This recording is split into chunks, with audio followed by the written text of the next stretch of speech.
News 18 लोकमतमध्ये आपल्या सगळ्यांचं स्वागत आहे। आत्ताच्या क्षणातल्या सगळ्या महत्त्वाच्या घडामोडी ज्या आहेत त्या आपण पाहणार आहोत।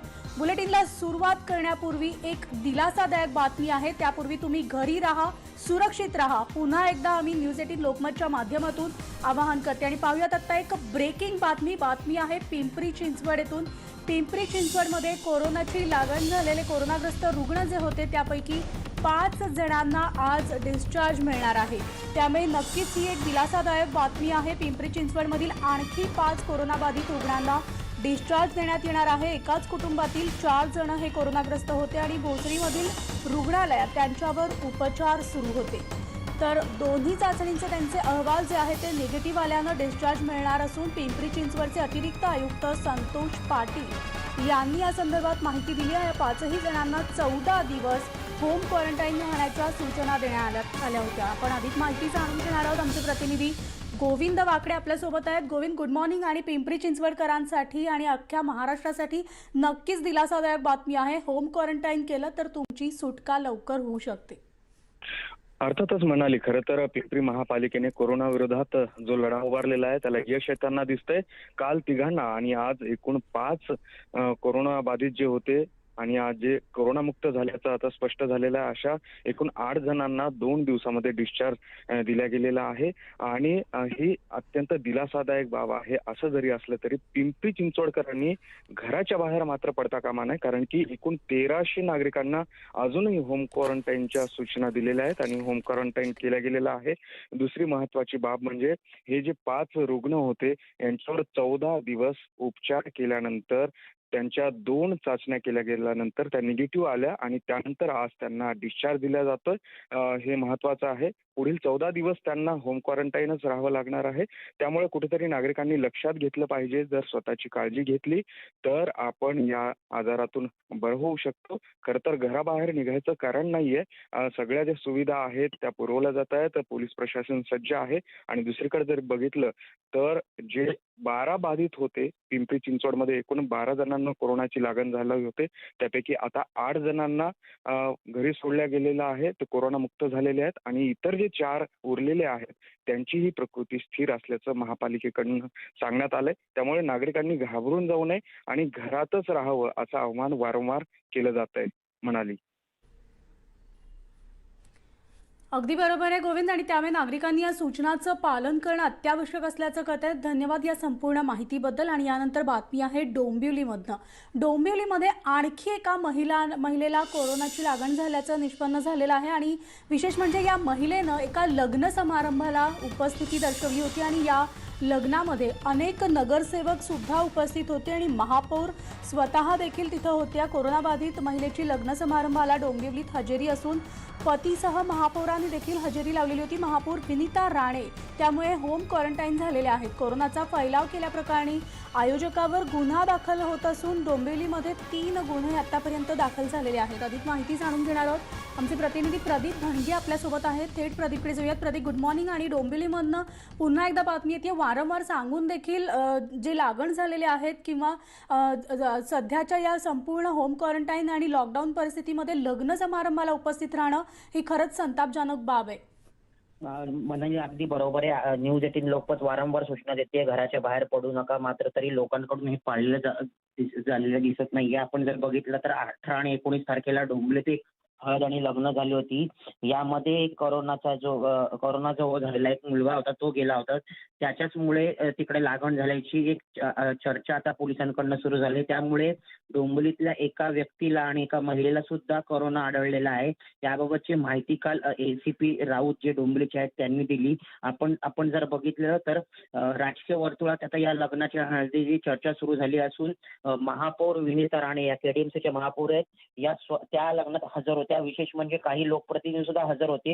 ह्याची पूर्ण आता चर्चा सुरू झालेली आहे। आपण याबाबत महापौर विनीता राणे यांना फोन केला असता त्यांचा मोबाईल हा पूर्णपणे बंद आहे। त्यांनी स्वतःला होम क्वारंटाईन करून घेतले अशी सुद्धा राजकीय वर्तुळात चर्चा आहे। तर ज्या ठिकाणी हळद आणि लग्न होतं त्या ठिकाणी पूर्णपणे लॉकडाऊन पोलिसांनी रात्री केलंय। जो राजाजी पथ इकडे एरिया आहे, तिकडे मडवी बंगला आहे, त्याच्या पुढचा जो सर्व एरिया आहे हा पूर्णपणे रात्री पोलिसांनी बंद केलेला आहे. आणि पोलिसांचं सुद्धा आव्हान आहे, कोणी बाहेर पडू नये, सर्वांनी घरात राहावं. घाबरायचं कारण नाही, मात्र लोकांनीही आपली काळजी आपणच घेतली पाहिजे. हे वारंवार न्यूज 18 लोकमत सुद्धा सांगते, पोलीस सुद्धा सांगते.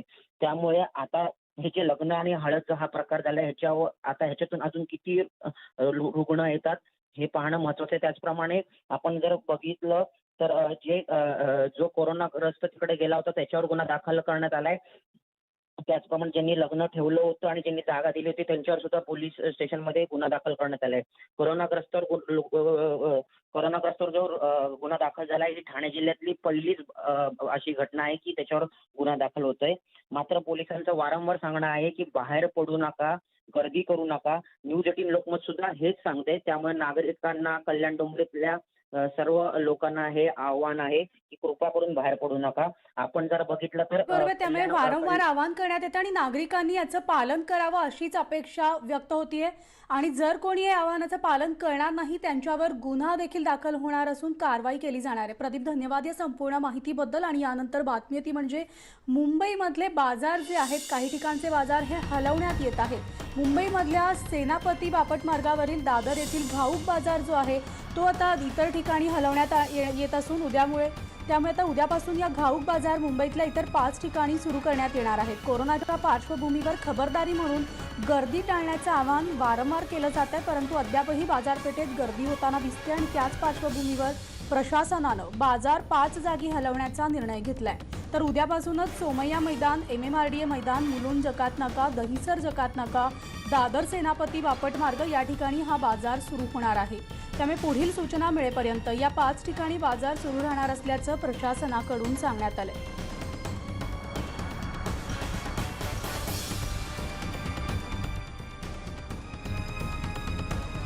त्यानंतर बातमी आहे पुण्यामधलं जे बाजार समिती मार्केट आहे, हे या मार्केटमध्ये कांदा आणि बटाट्याची विक्री जी आहे ही 1 दिवसाआड होणार आहे. पुणेकरांसाठी एक महत्त्वाची बातमी आहे. आणि त्यानंतर फळभाज्या ज्या असतील आणि पालेभाज्या ज्या असतील त्यांची विक्री मात्र आज होणार आहे. त्यामुळे पुणे बाजार समितीमध्ये आज कोणी जर खरेदीसाठी जाणार असेल तर त्यांनी लक्षात घ्यायचे, फक्त पालेभाज्या आणि फळभाज्यांची विक्री आज होणार असून कांदा आणि बटाटा मार्केट दिवसाआड सुरू राहणार आहे. कोरोनाच्या पार्श्वभूमीवर हा निर्णय घेण्यात आलाय. कृषी उत्पन्न बाजार समिती पुणेचा उलटेकडे येथील मुख्य बाजार आवारातील फळे भाजीपाला विभाग पूर्व सुरू झालेला आहे. त्याच्यामध्ये आज साप्ताहिक सुट्टी असल्यामुळे शनिवारी कुणीही तसा बंद होता साप्ताहिक सुट्टीचा, परंतु तो दैनंदिन बाजार सुरू झालेला आहे. आडते असोसिएशनच्या नावाखाली काही लोक बाजार बंदची परस्पर घोषणा करतायत, ती पूर्णपणे चुकीची आहे. आणि यानंतर कोल्हापुरातनं एक महत्त्वाची बातमी आहे. कोरोनाचा फटका जसं संपूर्ण जगाला बसलेला आहे तसाच तो इतर व्यवसायांना सुद्धा बसलेला आहे. कोल्हापुरात सुद्धा दुग्ध व्यवसायाला या कोरोनाचा मोठा फटका बसलेला आहे. गोकुळ दूध संघ जे आहे ते रोज 5 लाख लिटर दुधाची पावडर बनवणार असल्याचं कळतंय. दुधाची मागणी घटल्यामुळे गोकुळकडून हा निर्णय घेण्यात आलाय. तर दुधाच्या उपपदार्थांची मागणी आता कमी झालेली आहे. दूध संघासमोरच्या अडचणी आता आणखी त्यामुळे वाढणार असून गोकुळची विक्री 12 लाखांवरून 7 लाखांवर झालेली आहे.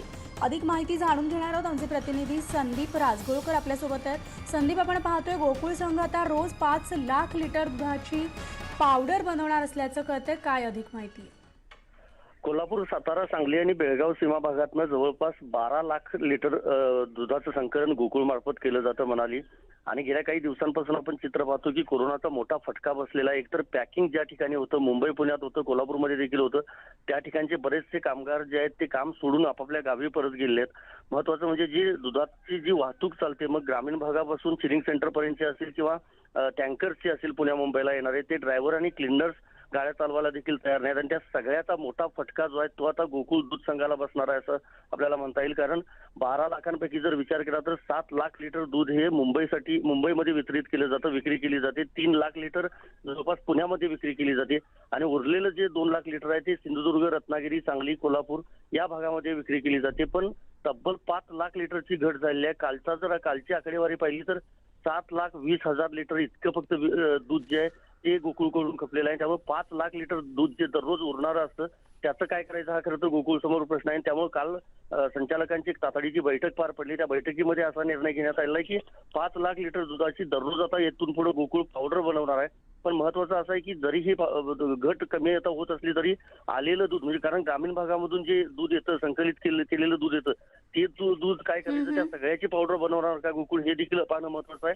आणि महत्वाचं म्हणजे काही दिवसांपूर्वी न्यूज 18 लोकमतशी बोलताना कार्यकारी संचालक घाणेकर यांनी सांगितलं होतं की मुंबई पुण्याचा दुधाचा पुरवठा पूर्णपणे ठप्प होऊ शकतो. त्यामुळे पुढच्या 4 दिवसांनंतर मुंबई पुण्याला होणारा गोकुळकडून दुधाचा पुरवठा पूर्णपणे बंद होण्याची देखील शक्यता आहे म्हणाली.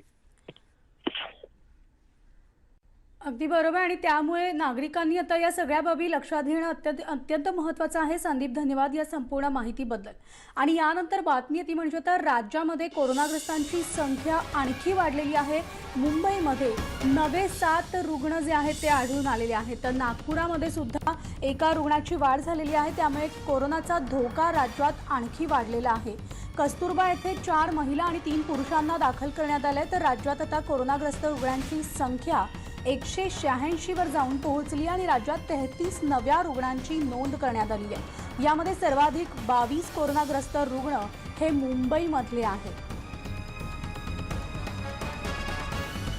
आपण ग्राफिक्सच्या माध्यमातून एक नजर टाकणार आहोत. एकूण राज्यामध्ये कोणकोणत्या भागात किती रुग्ण आतापर्यंत आढळून आलेले आहेत. पिंपरी चिंचवड येथे 12 रुग्ण, तर पुण्यामध्ये 23 रुग्ण, मुंबईमध्ये 74, सांगली येथे 24 कोरोना रुग्ण, नवी मुंबईमध्ये 6, कल्याण डोंबिवली येथे 7 रुग्ण, नागपुरामध्ये 11 रुग्ण आतापर्यंत झालेले आहेत, ठाणे येथे 5, यवतमाळ 4, अहमदनगर 3, सातारा 2, तर पनवेल 2, उल्हासनगर, औरंगाबाद, रत्नागिरी या ठिकाणी प्रत्येकी 1 कोरोनाबाधित रुग्ण आढळून आलेला आहे. वसई विरारमध्ये 4, तर पुणे ग्रामीण, सिंधुदुर्ग, पालघर, कोल्हापूर, गोंदिया आणि जळगाव या ठिकाणी प्रत्येकी 1 रुग्ण आतापर्यंत आढळून आलेला आहे. आणि मुंबईमध्ये एकूण मृत्यूंची संख्या आपण पाहिली. कोरोनामुळे जी मृत्यू झाली ती एकूण 6 रुग्णांचा आतापर्यंत मृत्यू झालेला आहे.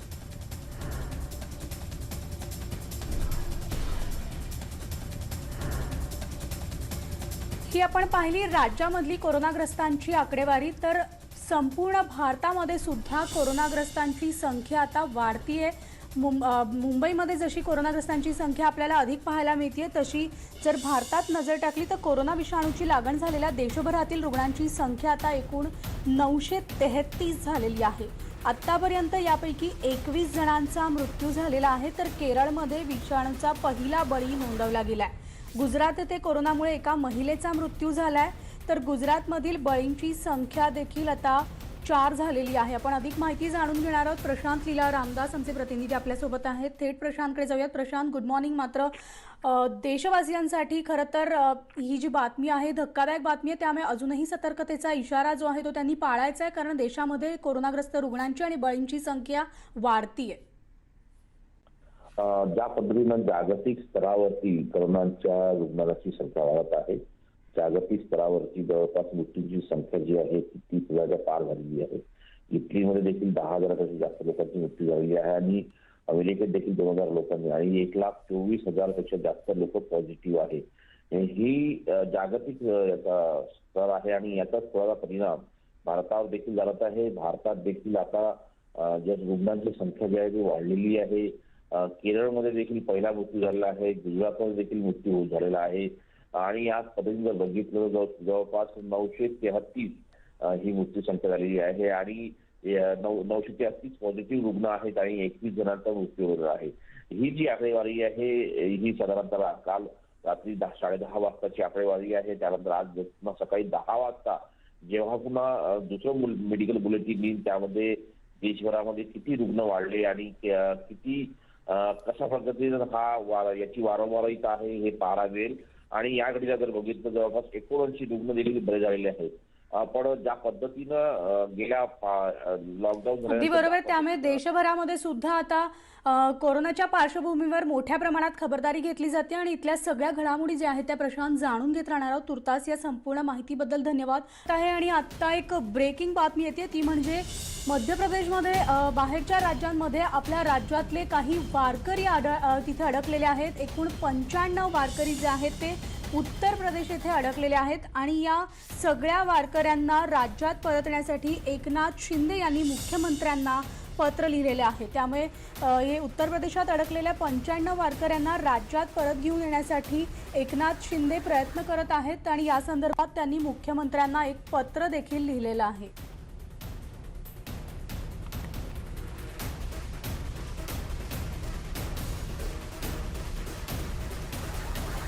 आणि यानंतर आणखी एक महत्त्वाची बातमी आहे, ती म्हणजे पंतप्रधान नरेंद्र मोदी आज सगळ्यांशी एका रेडिओच्या माध्यमातून मन की बातद्वारे संवाद साधणार आहेत.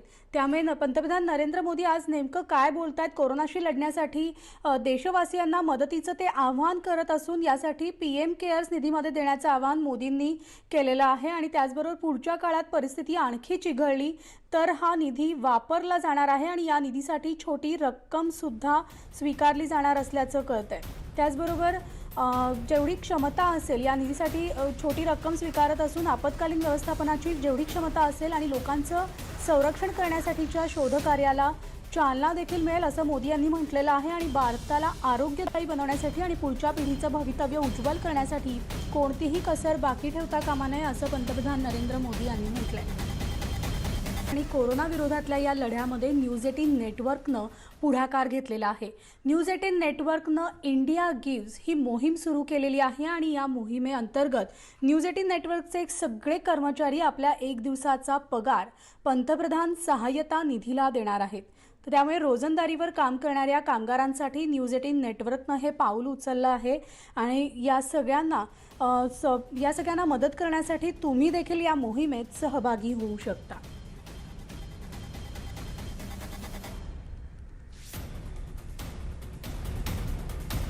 आणि या सगळ्या आत्तापर्यंतच्या ताज्या घडामोडीनंतर बुलेटिनमध्ये आत्ता वेळ झाली इथेच थांबण्याची. ताज्या बातम्यांसाठी तुम्ही पाहत राहा न्यूज 18 लोकमत. घरी राहा, सुरक्षित राहा.